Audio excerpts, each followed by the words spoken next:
যৌবনং জরা। প্রত্যেক দেহধারীর কি কয় অবস্থা? তিন অবস্থা, বাল্য, যৌবন এবং জরা। আপনি যে আমাকে দেখতে পাচ্ছেন, আমি কি আসলে এরকমই ছিলাম? না, ছোটবেলা আমার মাথায় চুল ছিল, আমার পকেটেও চিরুনি থাকতো। এখন আমার দাদু ভাইয়েরা বিশ্বাস করবে না, দাদু জানি কি গল্প করতেছে। আবার আমি যদি বলি দাদু ভাই তোমার মাথার চুল পাকবো, এটাও বিশ্বাস করবে না। এটা কালের গতিতে হচ্ছে। তাই আমাদের এই শক্তি, এই বল, এই ক্ষমতা দীর্ঘস্থায়ী নয়।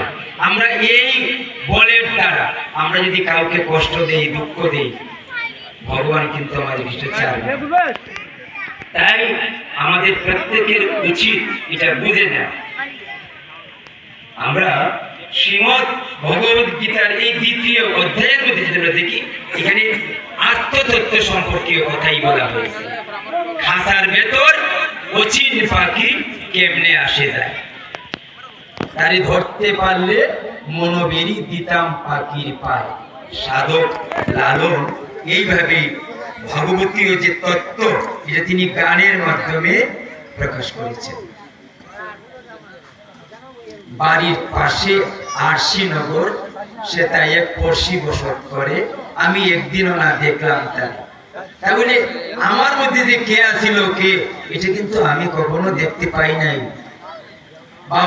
বাবাকে আমরা কিভাবে চিনছি? বাবার এই দেহটা দিয়ে চিনছি। দেহটা তো বাবা নয়। আর না হইলে বাবা যখন মারা গেছেন, ও বাবা কই গেলা, ও বাবা কই গেলা, বাবা তো ঘরেই আছে, বাবা তো বিছনার মধ্যে আছেন। তারপরে বলতেছে ও বাবা কই গেলা। এলে মানে কি? যেই বাবা ছিলেন ওই বাবা চলে গেছেন, খাসা এখন খালি হয়ে গেছে। তাইলে আমাদের এই জিনিসটি যদি বুঝতে পারি আমরা, যে আমার এই রকম অবস্থা সব সময় থাকবে না, আমাকেও বার্ধক্যের স্বাদ নিতে হবে, আমার দেহ এরকম দুর্বল হবে। তাই তো শঙ্করাচার্য বলেছেন, অঙ্গং গলিতং পলিতং মুন্ডং দশন বিহীনং দাতং তুণ্ডং বিদ্য জাতি বিহিতা দণ্ডং তদপিন মুঞ্চত আশা পিণ্ডং। দেহ দুর্বল হইতেছে, মাথার চুল পাকতেছে, দাঁত মরতেছে বা পড়ে গেছে। বৃদ্ধ জাতি গৃহীতা দণ্ডম। এখন আমার লাঠি লাগে, বলতে দেখি একসময় কি আমি এরকম কেয়ার করছি? হবিগঞ্জে এখন গাড়ি দিয়ে আসা যাওয়ার জন্য লাগে। আমরা কি গাড়ি দিয়ে আইসি গেছি? কয়টা খাইট লাগছে হবিগঞ্জের থেকে, ফুকরার থেকে হবিগঞ্জ। কিন্তু এখন এই সাহস আর হচ্ছে না। আগের বাহাদুরি তোমার গেল কই? কই গেল? তোমার কান যাইতেছে, কানে আগের মতো শুনতে পাচ্ছ না, চোখে আগের মতো দেখতে পাচ্ছ না। এগুলো কি? ভগবান এক একটা করে নোটিশ পাঠাইতেছে, দেখ রে, ওই যে তোর কান যাইতেছে, আগের মতো শুনিস না, তোর যাওয়া লাগবো, এটাই তোর বাড়ি নয়। কি কথা নিয়ে আমরা আসছি? মানব জন্মের মূল উদ্দেশ্য হইল ভগবান লাভ করা, ঈশ্বর লাভ। কিন্তু আমরা কি ধন সম্পদ, টাকা পয়সা, এগুলির মধ্যে পইরা আমরা আপনজনকে বলেছি। তাই তো একজন সাধক বলেছেন, মন চলো নিজ নিকেতনে। নিকেতন মানে বাড়ি বা ঘর, যাই বলে। মন চলো নিজ নিকেতনে। সংসার বিদেশে বিদেশীর ভেষে, সংসার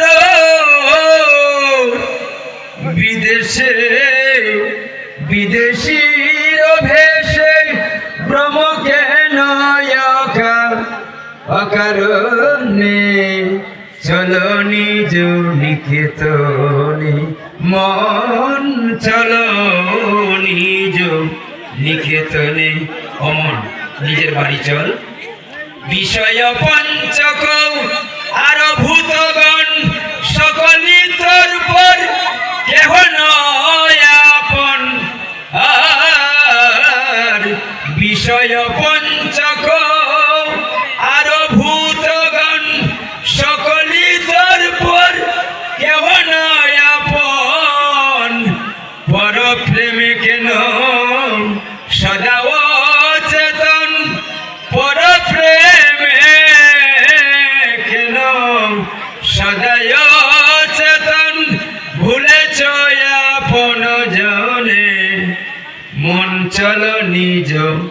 নিকেতনে। এই যে বিষয় সম্পদ এগুলি তোর কিছুই তোর আপন না, সকলই তোর পরাত। এই যে তোর ছেলে মেয়ে এই সেই আত্মীয় স্বজন বলছিস, কেউ তোর আপন না। আজকে মরে দেখেন রাত্র পার করতো না, এখন তার মোবাইলের যুগ, ফোন টোন কইরা সবাই এখানে নিয়ে আসবে, আইসা স্নান টান করাইয়া হরিমঞ্জুরি তিলক করাইয়া আজকেই নিয়ে যাবে। আজকে যে উৎসবের দিন বলে কালকের উৎসবটা পুরো পূর্ণ করি তাও না, আজকে রাত্রের মধ্যেই নিয়ে যাবে। এই যদি হয় তাহলে আমি কিসের আমার এই অহংকার? তাই আমাকে বুঝতে হবে, ভাবতে হবে। ভগবান শ্রীকৃষ্ণ শ্রীমদ ভগবদ গীতায় যে মঙ্গলাচরণেই বলা হয়েছে যে পার্থায় প্রতিপদিতাম ভগবতা নারায়ণেন স্বয়ং। পার্থকে উপলক্ষ করে ভগবান জগৎবাসীকে এই গীতা দান করেছেন, গীতার কথা বলেছেন। আপনারা জানেন মহাভারতে আছে শ্রীমদ ভগবদ গীতা কোত্থেকে এসেছে জানেন? শ্রীমদ ভগবদ গীতা মহাভারতের অন্তর্গত। এই মহাভারতে 18টি পর্ব আছে। 18টি পর্বের মধ্যে একটি পর্বের নাম হলো ভীষ্ম পর্ব বা বিশ্ব পর্ব। বিশ্ব পর্বের মধ্যে কিন্তু 122টি অধ্যায় আছে। কয়টি আছে? 122টি অধ্যায় আছে। এই 122টি অধ্যায়ের মধ্যে হইছে শ্রীমদ ভগবদ গীতার দ্বিতীয় অধ্যায়ের 62 এবং 63 নম্বর শ্লোকে আছে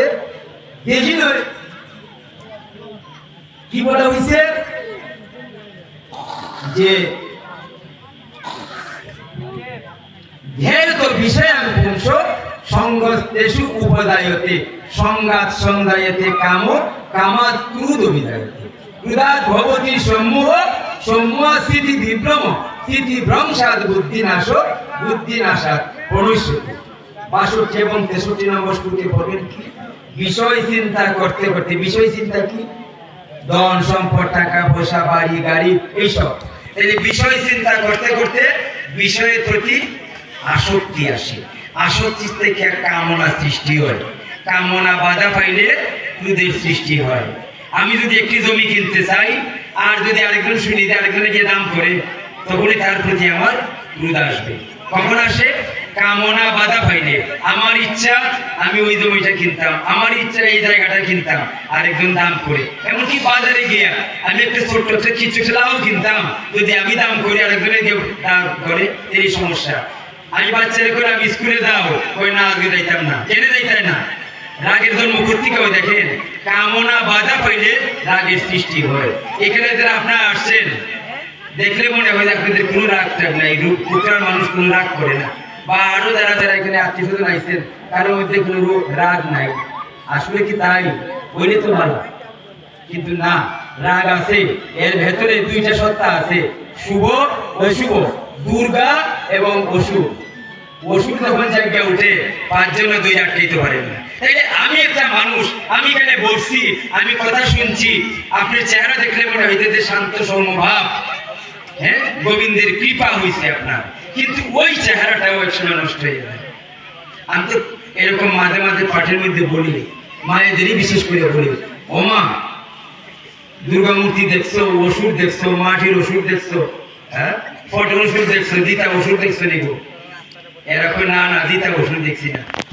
তাইলে আমি বলি, আমি যদি দেখাইতাম পারি, এরা একটু নৈরাশীরা ভয় বলে যে এরকম কথাদের কেউ কইছে না, কথায় কইতেছে যে জিতা ওষুধ দেখাইবেন। আজকে যখন উনি আইছেন তাহলে এই সুযোগে আমরা জিতা ওষুধ দিই কেন? আমি কই মা, এর জন্য তোমার এত কষ্ট করতে হইব না। রাগ যখন উঠে বাড়িতে যখন ড্রেসিং আয়না আছে, ওই আয়নাটার কাছে গিয়ে একবার দেখো তোমার মুখটা, এত সুন্দর যে মুখটা, কি অবস্থা হয়েছে মা।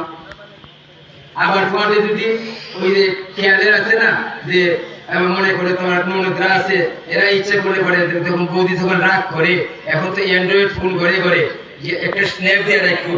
আর যখন উনি আবার রাগ করে যায় তখন বলে, ও বৌদি দেখো গো, তুমি তোমার ছিল কিনা। দেখবেন এই যে ওষুধটা আমার ভেতরেই সুপ্ত অবস্থায় আছে। যখন সেটা আছে সেখানে বিভাজন আছে। এই বিভাজনের মাধ্যমে আমরা দিন দিন ক্ষয় হয়ে যাচ্ছি। আমার কি? আমার অহংকার। কিসের অহংকার? রূপের অহংকার, আমার ধনের অহংকার, বিদ্যার অহংকার। কিন্তু এগুলি কতক্ষণ থাকবে? তাই তো শঙ্করাচার্য বলেছেন, কি বলেছেন? যে ভজ গোবিন্দ ভজ গোবিন্দ ভজ গোবিন্দ মুরমতে প্রাপ্তে সন্নি হিতে কলু মরণে নহি নহি রক্ষতি দুক্রিয়ে করণে ধ্রুব। তুমি যত বড় পণ্ডিতই হও, যত বড় ধনবানই হও, যত বড় বলবানই হও, আপনারা জানেন যদি একবার 3 বাহিনী সেনাবাহিনীর প্রধানও হয়, তারও কিন্তু সমান কিন্তু তারে ক্ষমা করবে না। চেয়ারম্যানই হোক, এমপি হোক, মন্ত্রী হোক, সর্দার হোক, কাউকে মৃত্যু কাউকে ক্ষমা করবে না। তাইলে আমি কি করব? আমার কি করণীয়? আমি মরলে পরে কেউ যদি বলে যে একটা কমছে রে বাবা ফুকটার থেকে, বাপরে বাপ এর যন্ত্রণায় আমরা থাকতে পারছি না, আমার এত কষ্টের দিন আমি কি জানি? আমার এই মানব জন্ম হইতে আমার কত কষ্ট করতে হয়েছে? 84 লক্ষ জুনি, 84 লক্ষ বার আমার জন্ম হয়েছে। এই জন্ম হয়েছে যে আমার কর্মের দ্বারা, আমি সাধনার দ্বারা এই মানব জন্ম পাইছি, এই দুর্লভ জন্ম পাইছি, এমনিতে না। তাই আমাকে ভাবতে হবে এত দুর্লভ যে মানব জন্ম, ওইটাকে আমি এইভাবে হেলায় নষ্ট করব? দেখেন আমরা কি করি, ধন সম্পদ টাকা পয়সা কামাইয়ের জন্য আমার এই সুন্দর স্বভাবটা নষ্ট করি, আজে বাজে কথা কই, এই সেই করি, নানান ধরনের ফন্দি ফিকির কইরা টাকা কামাই করি। কিন্তু আমরা সবাই জানি যাওয়ার সময় ধন সম্পদ টাকা পয়সা কিছু যাইত না। কোনটা যাইব? যেটা নষ্ট করছি স্বভাব যাইব। মরলে পরে আমার স্বভাবটা যাইব, আর যে ওই স্বভাব নষ্ট করে ধন কামাই করছি এটা কিছুই যাইত না। দেখছেন না শাশুড়িরা কত বৌদের সঙ্গে চেঁচামেচি করে, কি তা গো তুমি আমার এই পাতিলটা ভেঙে লাইছো, এই আমার এটা নষ্ট করে দিয়েছো, এই করছো, তেল ফালাই দিছো গো, একটা বোতল তেল আছে গো ফালাই দিছো, বুঝছেন? এই সেই করছো। বউরা তো লাগে হ্যাঁ তার লেগে ভাড়া দেয় না, তাই সবটাই দেখুন, এই করুন সেই করুন, এইটা সেইটা ছাড়েন না। কারণ বউ শাশুড়ির সম্পর্ক প্রায়ই বেশি ভালো থাকে না। কিন্তু এই যে শাশুড়ি যে সিরিয়াসি চেঁচামেচি কইরা দোষী হয়, মরবার সময় কিন্তু একটু লইয়া যায় না, সব তোমার লেগে দিয়ে যাইতেছে। এলে মায়েরা তোমাদের কাছে এইটা হইব আমার একটাই কথা, তোমাদের এই যে সুন্দর চেহারা মা দুর্গার মতো, এই চেহারা কিন্তু চিরস্থায়ী না, তারও পরিবর্তন হইব। আজকে তুমি শাশুড়িকে তোমার সেইভাবে যদি না করো, তারা যদি শ্রদ্ধা না করো, শ্বশুরকে যদি ভক্তি না করো, কারণ ওই দিন তোমার জন্য আসতেছে, খুব বেশি দূরে না। তোমারও ছেলে মেয়েরা বড় হইতেছে, মনে মনে করছো লেখাপড়া কইরা অনেক বড় হইব, চাকরি বাকরি করবো, সুন্দর বউ আনবো, হ্যাঁ আর কি করবো, বউয়ের রান্না বান্না করে দিব, আর আমি তো খাটের উপরে পালঙ্গের উপরে বয়ে থাকবো। হ্যাঁ আগামী দিনের বউগুলা কিন্তু আরো আরো আরো ডিজিটাল বউ হইতেছে মা। তাই তোমাদের আমি বলবো, তোমাদের কাজ হইব ভগবতীয় ভাব যদি অর্জন করতে চাও, ঘর থেকে আরম্ভ হইতে হইব। ঘরে যদি চেঁচামেচি খাইতে মাইতে ঝগড়া থাকে, তাহলে ভগবত লাভ হবে না। ভগবান কইছেন যে তুমি আগে তোমার সংসার থেকে শুরু করো। তাইলে তুমি কি করবা? প্রত্যেকটা মেয়ের কাছে আমার একটাই অনুরোধ, তোমরা মা তোমাদের শ্বশুর শাশুড়ি গুরুজন যারা আছে, তোমার বয়োজ্যেষ্ঠ যারা আছে, তারা তাদের প্রতি তোমরা একটু সহানুভূতিশীল হও, তোমরা তাদের সেবা পূজা করো, দেখবা বিশ্বাস করো তোমরা হকবা না, তোমাদের জন্য এই জিনিসটা থাকবো। আজকে তোমাদের কর্তব্য কর্ম করো।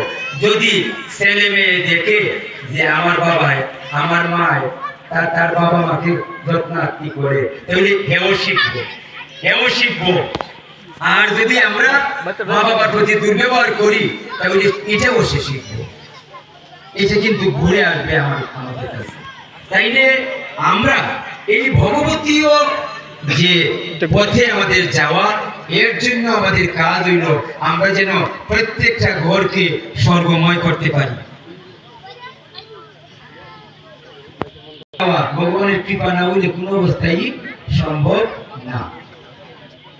তবে একটা সুবিধা আছে, কি এত কষ্ট করে স্বর্গে যাওয়া লাগতো না, স্বর্গই আপনার ঘরে কিভাবে আইব? যদি আমরা সবাই মিলেমিশে থাকি, যদি আমরা হিংসা নিন্দা না করি, যদি আমরা নিন্দা চর্চা না করি। আমি গানে কয়ে গেছি, মহাজনের গান, হিংসা সারো, নিন্দা সারো, সারো ক্রোধ মায়া, হরিনাম সংকীর্তন করো দুবাহু তুলিয়া, নিত্য নিত্য মরো দিও, ঘুমেতে পড়িও। আমরা প্রতিদিন কিন্তু এইভাবেই ঘুমাই আর জাগি, এটা কিন্তু এক ধরনের মৃত্যুর মতোই। কিন্তু একদিন দেখবা ওই যে ঘুমাইছে, মা মা দেখি কথা কয় না, বাবা দেখি কথা কয় না, বাবা দেখি উঠে না, ওই বাবা নাই রে, বাবা নাই রে, বাবা গেছে গাড়ি। তাহলে এটা ওই এক ধরনের ঘুম, তাই না? আমরা এই গানের মধ্যে তত্ত্ব পাইতেছি। কি পাইতেছি? রূপসাদ কইতেছেন কি, গানের নাম কর্তা দিন রচনা করছেন, যিনি বলছেন, রূপসান দেখোই ও পাগল মন, কি করো বসিয়া, তোমার বনার দিন ফুরাইয়া গেল, দেখলাই না ভাবিয়া। আমরা একবারও ভাবতেছি না আমার দিন যে ফুরাই যাইতেছে। আমরা অনেক সময় বাবা তো আসেনি, বাবা বাজারে যান, হাটে যান, চলতেছেন ফিরতেছেন, কিন্তু বাবা কোন সময় যে হঠাৎ করে দেখবেন পরিবর্তন হয়ে গেছে, আর সময় পেতেন না। তখন বাবা তোমার কথা আমি শুনছিলাম না, ও মা তোমার কথা আমি করছিলাম না, তখন আমাদের আফসোস হবে।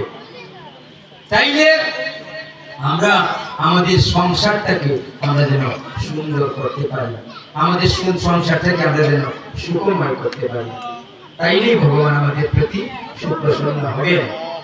এই ভক্তবৃন্দ আসলে কোনো কথাই শুরু করতে পারি নাই। ব্যাপারটা হলো এইটাই যে আমরা এটা দেখবো। আমি একটি গান আপনাদের এখানে করি, এবারও করতে যাচ্ছি। আমার এখানে যে আমাকে যে